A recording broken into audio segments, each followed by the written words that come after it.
Assalamu alaikum, brothers and sisters. I'm in Birmingham. And knowing our history, I didn't drop in a city where I knew nobody. I dropped in a city where I knew our ancestors, where I knew some of our history. Martin Luther King called Birmingham the hardcore center of resistance. The hardcore center of resistance. So I'm about to pull up on 16 Baptist Church, 16th Street Baptist Church. And if we know the history of 16 Baptist Church, I'm about to tell y'all about that in 1 second. Let's pull up though.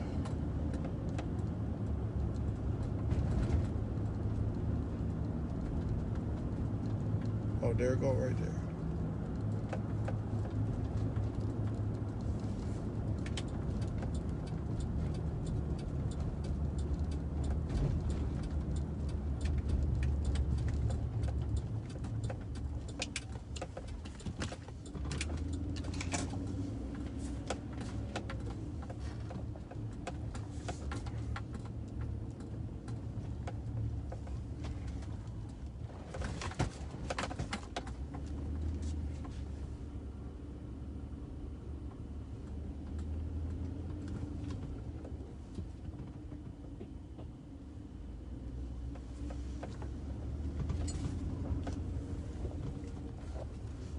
So 16 Baptist Church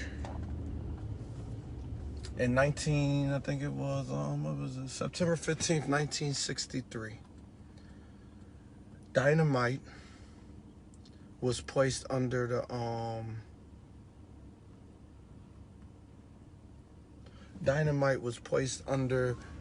in the basement of a church. It was like 3-4 church bombings in like 2-week time or whatever, and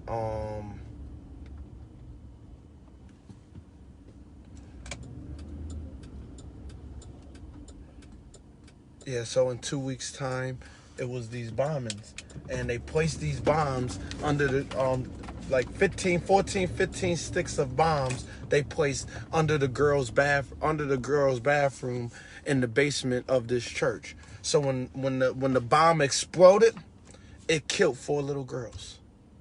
4 little girls was killed. 3 of them 14 years old and 1 of them 11. 4 little black girls. This ain't 1600 Pennsylvania Ave. This is 16th Baptist Church. This is our 1600. This is the shit that happened to us. We talking previous.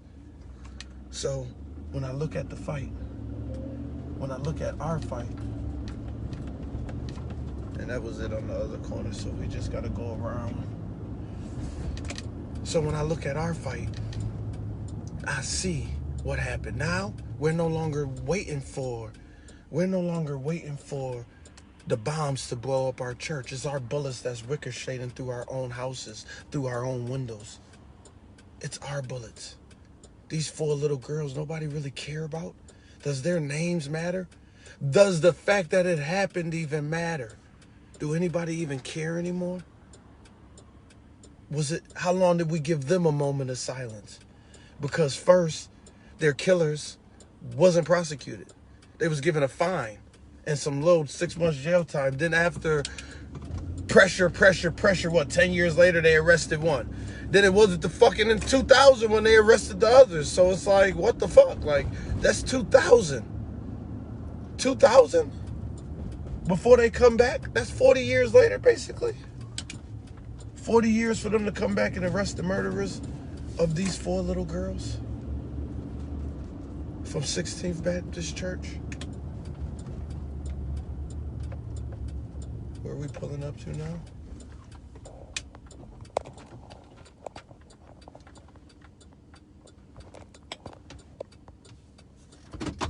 That's the church right there, y'all.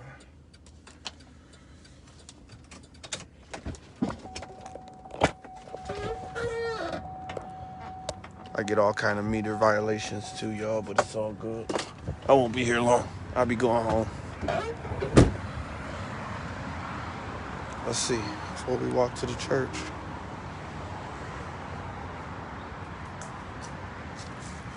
Get up, stand up for your rights. Bob Marley.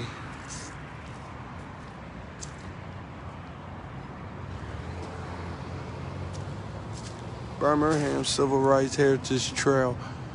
Don't tread on me. May 1963. A female protester remains violent as police drug her away from a demonstration in Birmingham's nearby retail district. Activists in Birmingham led for 7 years by Reverend Shuttlesworth before the 1960s Birmingham put their lives on the line to rebel against the city's unjust against the city's unjust and unconstitutional segregation laws. One such law, City Code Section 369, said it should be unlawful to conduct a restaurant in the city at which white and colored people are served in the same room. How you doing?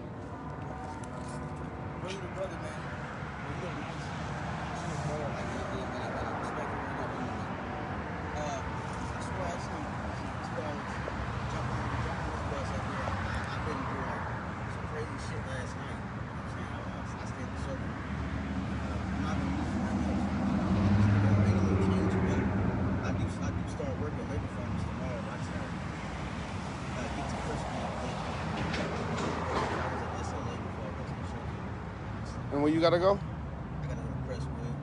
Where that's at? Silver Living. It's in Golden Crest Circle. What time you gotta be there? I was gonna go a little bit later home. I just gotta get back to the shelter and shit, bro. But I'm gonna shower up a little bit. So you need a ride to the shelter? I can walk there. I just walk there. I just walked there. I was just like, I was gonna try to hustle up in this little area. That's why I'm up there. Just trying to hustle. You know what I mean? Yeah, I understand. Hold on a second. Many blacks marched to retail districts. Such laws sitting in protest. There was some whites who split on the rim to attack the protesters, but the non-violent protesters did not. Huh? Nah, I did construction though. I do. I know you got a business. I can tell. I got a movement. Yeah, but hey, it's money. No, it ain't money. It's for the soul. We're gonna get to the church. 4 little girls was killed. We all we got, man. We a black empowerment movement. So we here, we trying to pull us together and show us better ways and different ways to unite together and pull us up and start giving us, you know, like, see how you trying to get it together, whereas more of us, you know, during the boycotts out here, we carpooled together to make sure that everybody got to work. Everybody got where they needed to go. See, we thinking now everything is about money, money, money, money. A lot of times it's about the conversation that you have. Yeah. Is the $2 that you ask for more important than the knowledge that could be given to you? No, One time this man was going into a building, right? And this was back in the day. They had saddles, you know, they had horses. So on the horse he had, you know, his saddle. Dude asked him for $2. He told dude, I'm not gonna just give you $2, but what I will do is you could wash my horse. And that's like me telling you, you can wash my car. You know what I mean? For your $2. Let's say whatever. You can wash my car, right? I'll do it too. So when he came back out of the building, right? Dude stole his saddle. So that's like, you done stole one of my tires. Or you done stole my rims. So he's like, damn, now I need a tire. So he goes to the market to get a tire, right? And when he goes to the market to get a tire, he see his tire. And he tell dude what happened. Dude said, yo, I'll sell you back to you for the same price that I got it for. Guess how much dude sold it for? $2. Anyway it go, that day, he was getting $2. It's how do we earn our $2? That shit is already written for us. And see, as brothers, this is what we need to do. We got to come together and start sharing information and showing brothers ways. You get what I'm saying? Yeah. So, you know, and it ain't my job to read your heart. You see how you, and I understand you explain, oh, I'm not going to do this. And I feel that from the heart. And I was thinking this as you said it, because, you know, normally we just say no to people. And when people ask us for something, we think they're going to do this or they're going to do that for it. But really this area is like How long are you from I here? just nah. I'm not from here either. I'm a man, I just come here to What size shirt are you? I wear a medium. Medium. Yeah. I might have a medium.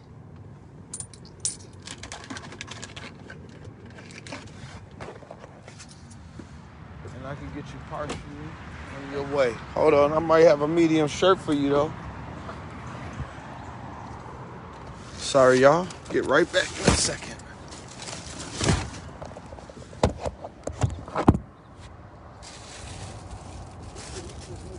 Me.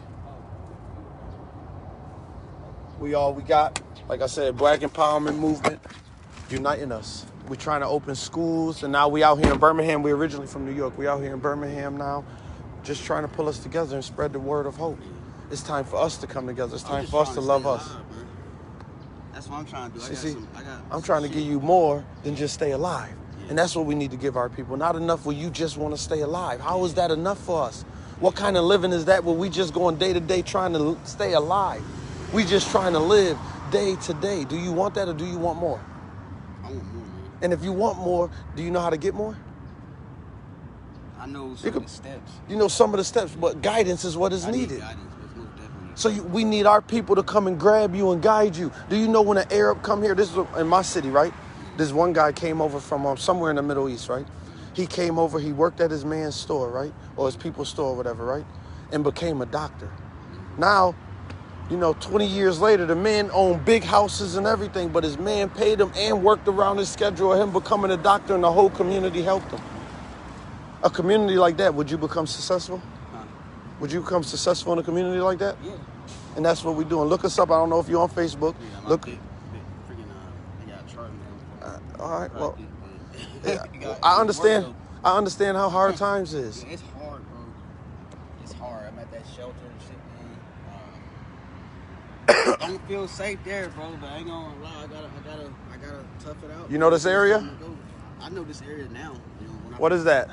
That's the ain't that that's like one of them museums, ain't it? Yeah, that's the civil rights after the church, right? And they got a museum a little further downtown. They got a little museum down there.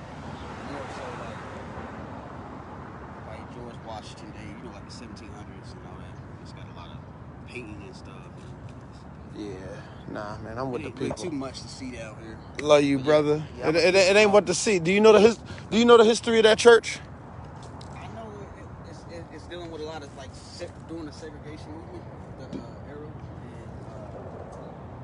they had this is when like policemen and all that would stop us from teaching and stuff like that or whatever we believe in. So I'm not really sure. I'm not too sure. But I'm not really too sure. After they passed school segregation, after they integrated the school system, there was a lot of bombings going on out here, right? Where they was bombing. A guy brought 4 little girls in that church. Yeah. 4 little girls. I remember that. In that church. That's the church that the 4 little girls got bombed in. Because that was, you see how big the church is? Yeah. It was big enough for the congregations. So what that church stood for was like a place where Martin Luther King could come and meet, and they could bring the masses. And the big leaders could come and bring the masses, because we was big in the fight then. Now, a church like that, shit, we can't even pack the front steps. And people that want to fight for better of us. Yeah. You know what I'm saying? Yeah. Love you, brother. Yeah, so 16 North Street, 16th Street Baptist Church. And y'all see the white lady? And look at her hand. Fuck you. That's what it really says. Or is that a black lady? Let me see. Let me see who they is. Oh no, that's a black lady. This is a black lady helping. These all got symbols. I don't know if they're going to tell what it is. I don't know. But this is what pulled me here.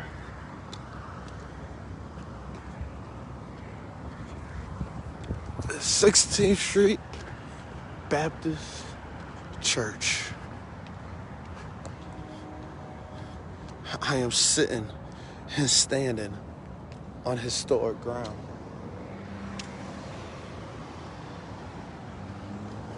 Sixteenth Street Baptist Church. Black Lives Matter. Reverend Arthur Price Jr., pastor. Y'all see how big this church is? September 15th, 1963. In the basement of this church. Because the schools was integrated and the KKK and the racists was mad. They placed 14 sticks of dynamite in the basement of this church. 16 sticks of dynamite, 14 sticks of dynamite in the basement. And it so happened that it was right under the girls' laboratory. And when they went to Sunday church, the same Sunday school, the same church, the same system that they gave us during slavery, because we didn't have this system before we came, they used the same system that they gave us.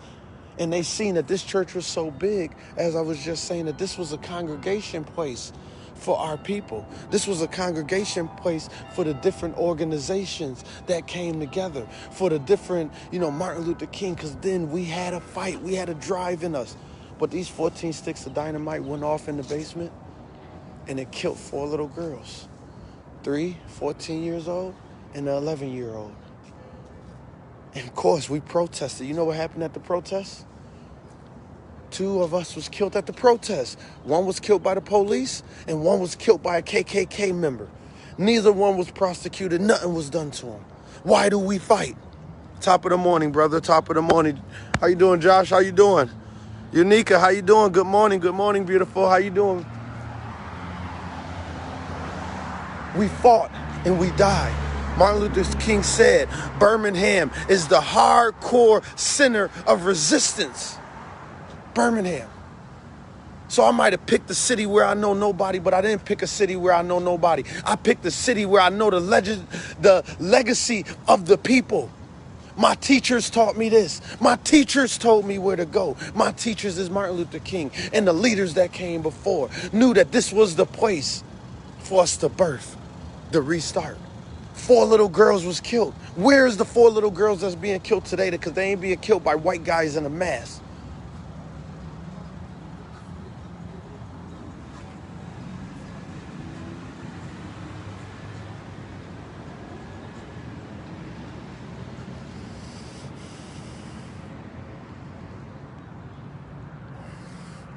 Sunday, September 15th, 1963. 10:22 a.m. I can't read, y'all, but I'm going to try. Adai May Collins. Denise McNear. Caro Robertson. Cinta Wesley.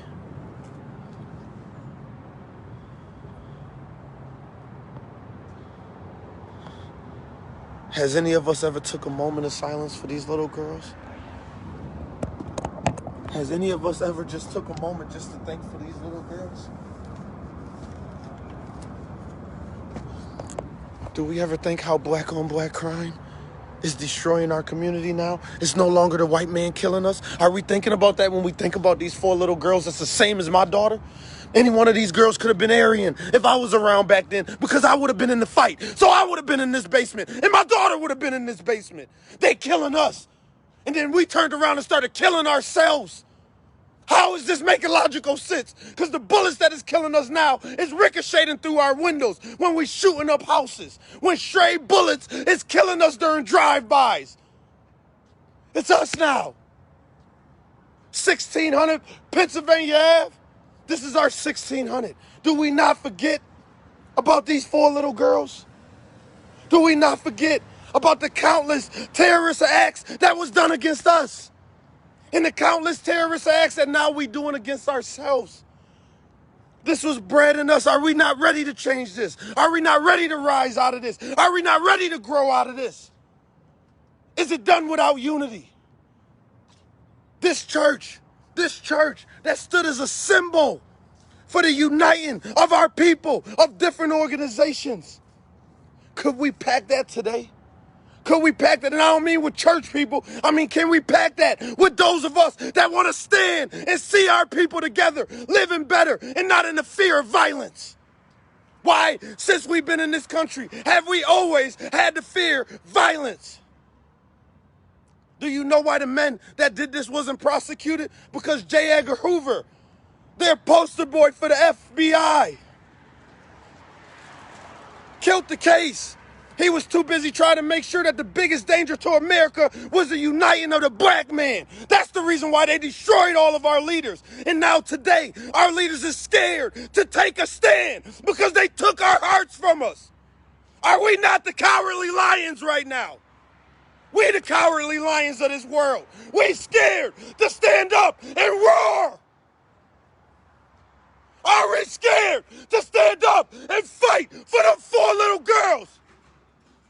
And I might can't read their names, but I can read my daughter's name. My daughter is Aryan. That is 4 Aryans. 4 Aryans that lost their life while their parents went to church and fought for the betterment of you and me. Because we was the kids of the future at that time. Now, are we scared to fight for the kids of the future now? Is our ancestor blood not in our veins? Is this not in our DNA? Because back then we stuck together. They was killing us, so we walked 4 or 5 deep. Because any tree you see in the South, it might have been a black man that hung from that motherfucker. How the fuck is we hanging each other now? How ain't we rising each other now? How ain't we growing each other? Prison, lockup, chains, bondage. Is that not still a fear of ours? Is that not still part of our culture?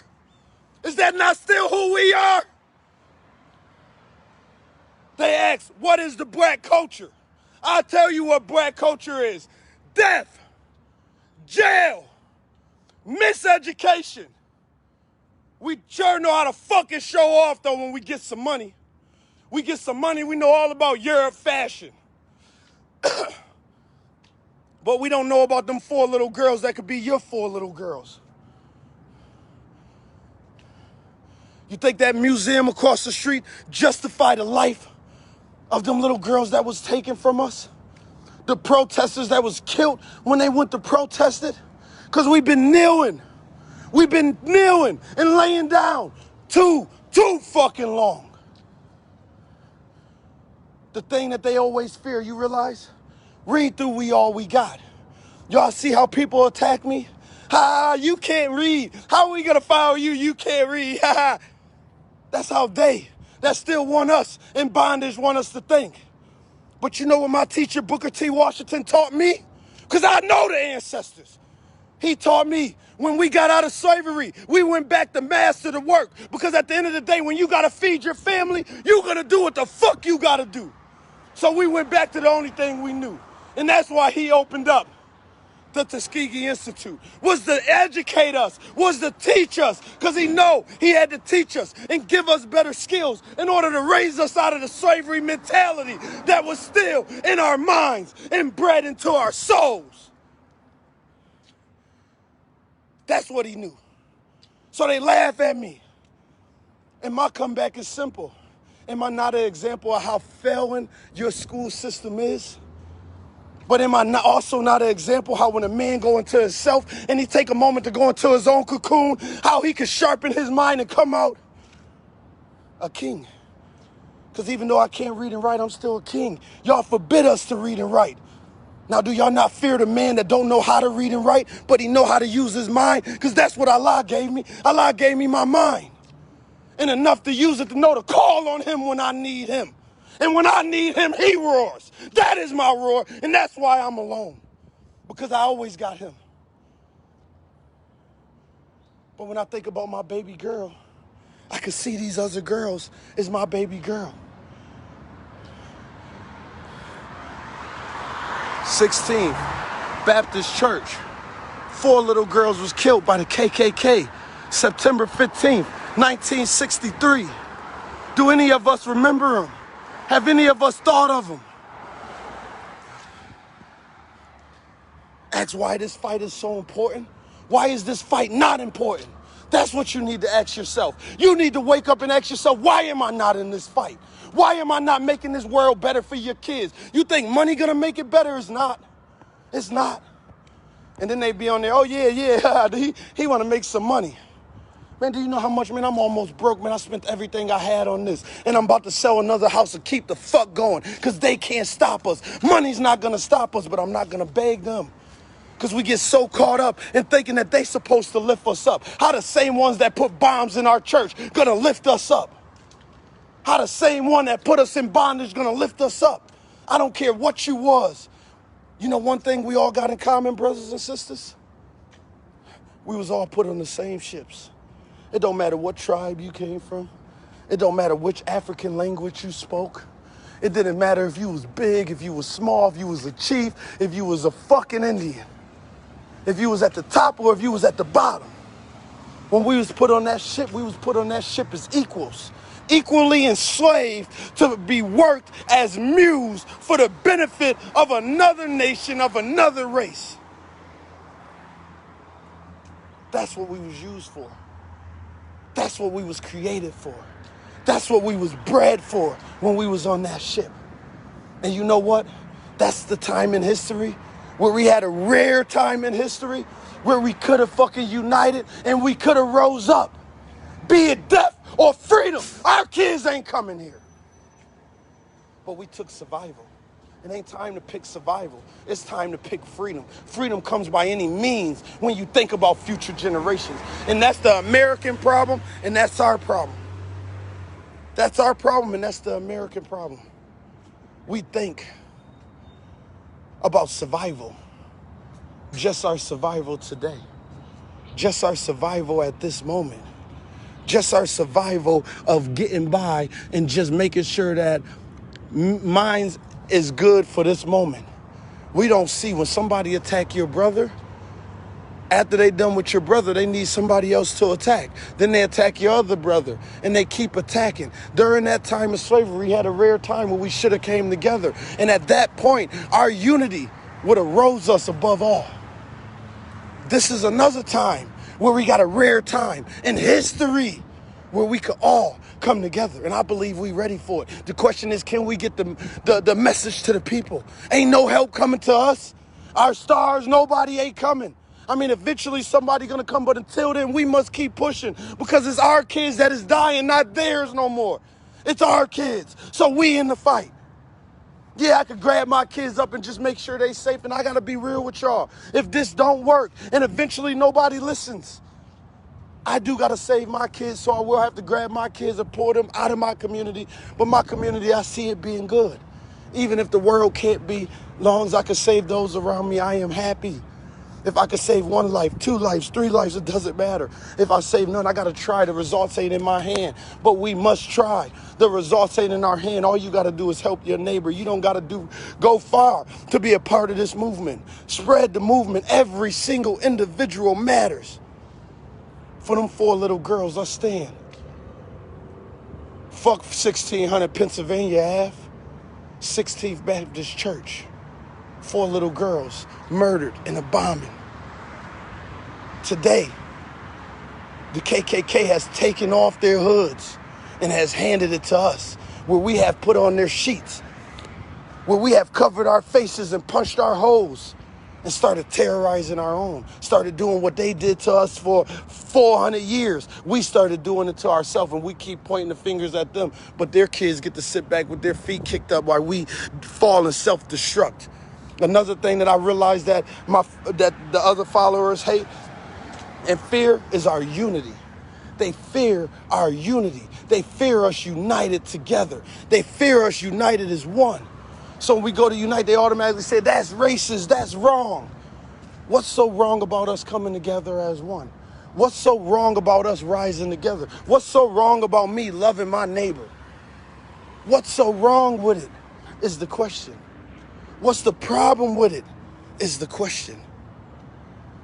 If you see hate in that, it's because you want to push your hate to get us not to do what the core of all we set out to do is just come together, not to hate anybody else, not to knock anybody else down, just for once to come together. And finally, if we stop the crime in our community, they've been stopped killing us on a massive scale. Once we stop the crime in our community and we could be in groups again together. You remember when they came out with cyber gangs, y'all? Cyber gangs, what was that, 2010, I think? They came out with the cyber gangs. You know what they did with cyber gangs? Cyber gangs they used to make sure that we didn't get in groups of more than 3-4 people. Because if you were 3-4 your mans that you was grew up with was together, they ain't go at the first. They went at the Bloods and Crips. We all back that. Yeah, the Bloods and Crips is they bad. Next thing you know, they was pulling regular people. Hey, these 6 people that went to school together, that's still friends, they all sold drugs, which is the only shit we know how to do. So we're going to give them a cyber gang and we're going to give them all 15 years. Bow. By the time you come back and be like, damn, we gave you too much time. They done already did 12. Can't get that time back. New York State, they made weed legal. But how about when I got caught with an ounce of weed and they gave me 18 months? Can I get that 18 months back for the same thing that today they make all the money off and we don't? They ain't opening the doors for no niggas to make no weed money. No, we got the time, and when the shit get legal, they get the profit. Because we're not organized. You know what? I seen this old man, and I need to find him. If anybody out there in Birmingham know him, hit me up. He wanna, he got like a piece of land that he wanted to turn in agriculture. He wanted to make it agriculture, so where it's bigger. It's more of like a farm.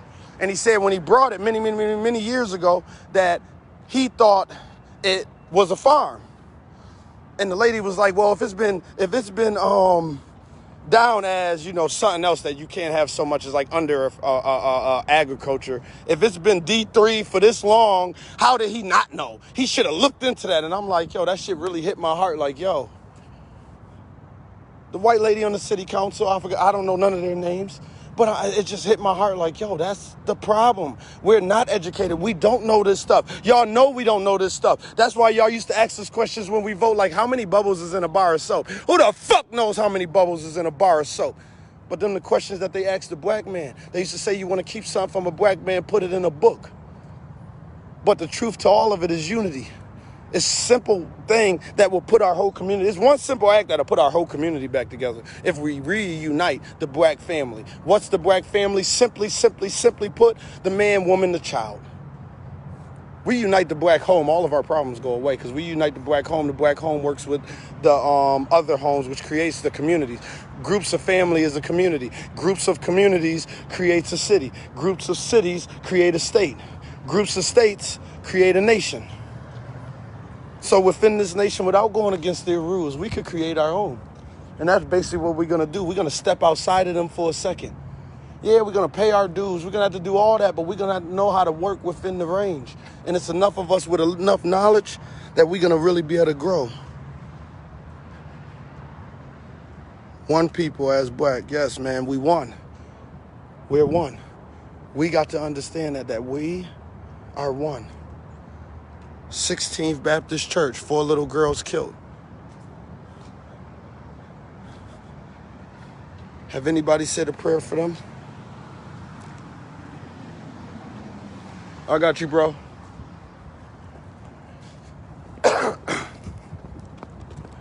This is just a parking lot.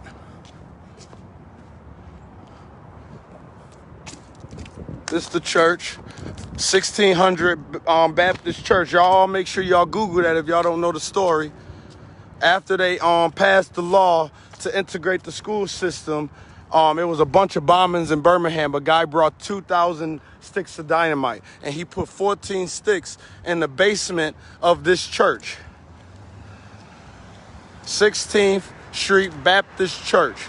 He put 14 sticks of dynamite in it. In the basement, and it just so happened to be under the girls' bathroom. Under the little girl's bathroom. And they blew up they blew up the basement and killed 4 little girls. So 4 little girls was killed in this church. You look at the story, it was, I don't know what this is. I think it's some kind of museum or civil rights that they put across the street. This is my first time ever being here. I know the history, but I haven't been to the actual.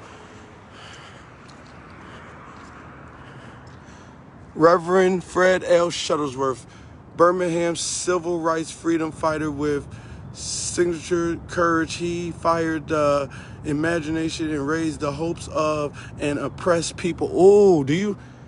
Good brother, I'm glad you brought me here because I need a picture in front of this brother. Do you see what he did?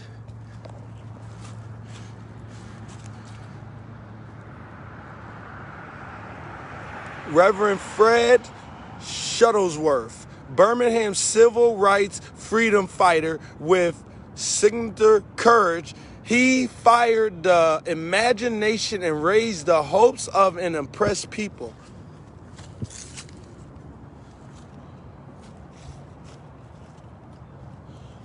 Reverend Fred Shuttlesworth. No one did more to bring about positive change in Birmingham than the revived Reverend Shuttlesworth.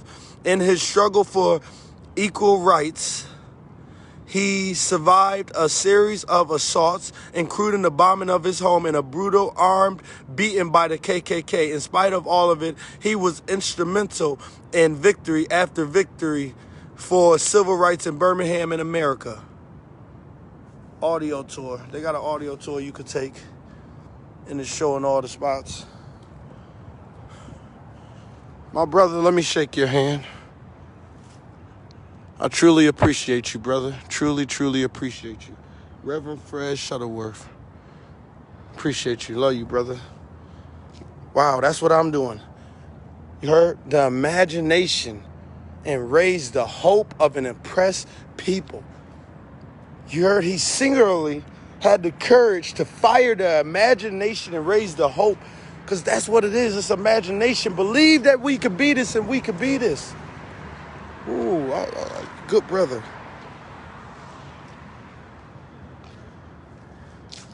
I got you, brother. I accept your request. I just make sure I know who, you know what I mean? There ain't no Bitcoin and all that stuff. Go back to work. Love you, brother. I appreciate you. As soon as I get off this live, I will accept your request. Birmingham Civil Rights Institute.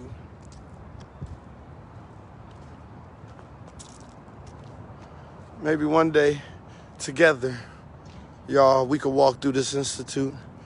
But I want to take a moment. Y'all see my hoodie way the hell over there. Y'all see that orange? Let me see. Y'all see my hoodie way over there?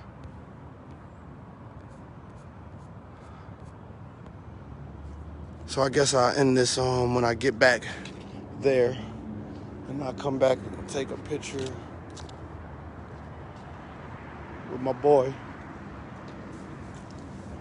Hope. That's the first stage of RAG. It's hope. Hope, motivation, and unity. The first thing we need is hope. If we can't see us as a people together, if we can't see the good in us, the better in us, there's no way. You know how they say, speak it into existence. Speaking, you can't speak. Only God can speak shit into existence. What speak it into existence is a metaphor saying when you speak in it, it forces your mind to think it. When you force your mind to think it, your mind becomes it. When your mind becomes it, your world becomes it. Anything you think it, you could be. You got to understand that, man. We could be anything we want to be. Right now, most of us want to be. Shorty want to be. Shorty want to be. Shorty want to be a thug. Tupac warned us of this, did he not? Did Tupac not tell us? Always, brother, man, we all we got, man. Each one got one. We all got us. You got your neighbor got you, I got you, you got me. Man, we never know when it's going to come back to us. Don't worry about that person. Help you worry about the link that we could create, that us helping our brothers today would unite our kids tomorrow. So, brothers and sisters, I appreciate everybody that tune in. I appreciate everybody that follow. I appreciate everybody that's a part. Please share. Please keep the word out. We all we got. And let's unite for a better tomorrow. Assalamu alaikum, brothers and sisters.